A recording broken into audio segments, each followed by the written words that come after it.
Frindle Chapter 9. Chess.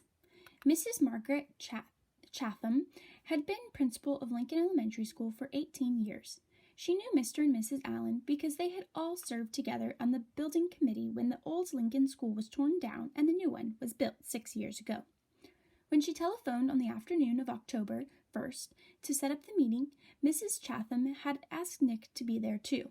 It was 6:30 when she knocked, and Nick opened the door. "Good morning, Nick," she said, no smile. "Hi, Mrs. Chatham," said Nick, backing away as she filled the doorway.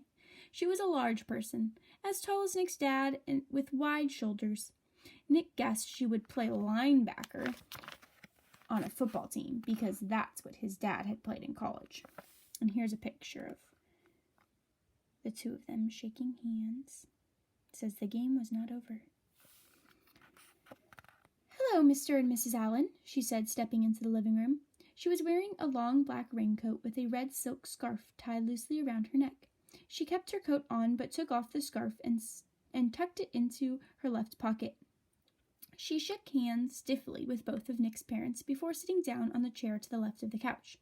Nick's mom and dad sat on the couch, and Nick sat on the rocking chair that faced Mrs. Chatham across the low coffee table.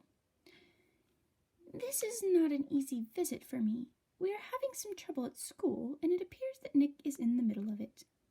Then, while Nick's parents listened, Mrs. Chatham laid out the story as she saw it, Nick encouraging the other kids to use his new word, Mrs. Granger forbidding it, the ruined 5th grade class picture, hundreds of kids staying after school, and a general feeling that there was a rebellion at school, with no one respecting the rules anymore. Nick watched his mom and dad while Mrs. Chatham talked, looking from one face to another. His father was listening carefully, nodding and frowning. He looked embarrassed about the trouble, but his mom looked kind of annoyed. And when Mrs. Chatham finished her story, Nick's mom was the first one to speak. "But doesn't all this seem like a lot of fuss about something pretty silly?" Nick sat quietly, but in his mind he shouted, "Hurrah for Mom! Hurrah for mothers everywhere!" His mom wasn't annoyed with him. She was annoyed with Mrs. Granger, maybe even annoyed with Mrs. Chatham. This was getting interesting. Mrs. Allen was still talking to the principal. "I mean, is there really any harm in the children making up a funny word and saying it? Does there have to be a rule that a word like this may not be used?" Mrs. Chatham sighed and said, "Yes, I suppose it does seem silly, but Mrs. Granger thinks that it's rather like keeping children from saying ain't. There have to be standards. That's why we have dictionaries. And really, the problem isn't so much the word itself. It's the lack of respect for authority." Mr. Allen said, Mrs. Granger's right about that. There have to be standards. We can't have kids walking around saying ain't, can we?" And that's when Nick piped in. "You know that big dictionary in Mrs. Granger's room? The word ain't is right there in the book. I looked it up, and there it was. I don't see why I can't use a word if it's in the dictionary. Mrs. Granger even said that her big dictionary was the law." Nick looked from face to face. That stumped them all. He had just launched a first-class thought grenade. "Well, yes, but, as I said, the word ain't and even the word frindle, these are not the real issue here," said Mrs. Chatham. Mrs. Allen said, "Well, I think the real issue is Mrs. Granger's reaction to a harmless little experiment with language. It's an overreaction, don't you think so, Tom?" And Mrs. Allen looked at her husband. It was Mr. Allen's turn to look from face to face to face.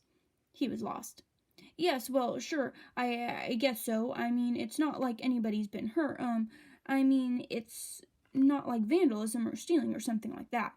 His sentence trailed off, and he rubbed his chin and stared thoughtfully through the window on the wall behind Mrs. Chatham. And while the three grown-ups sat there in an uncomfortable moment of silence, Nick had a sudden vision of what was really going on here. It was a game of chess. Nick against Mrs. Granger.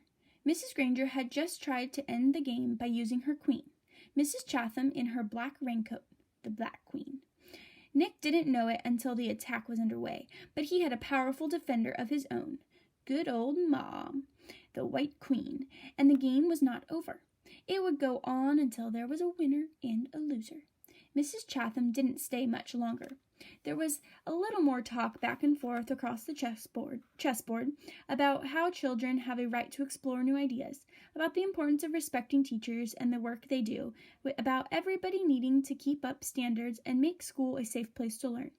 Then Mr. Allen offered Mrs. Chatham some coffee and banana bread, but she said, "No thanks, I really must be going now." She thanked Nick's parents, and they thanked her. Nick opened the door and said, "Good night, Miss Chatham."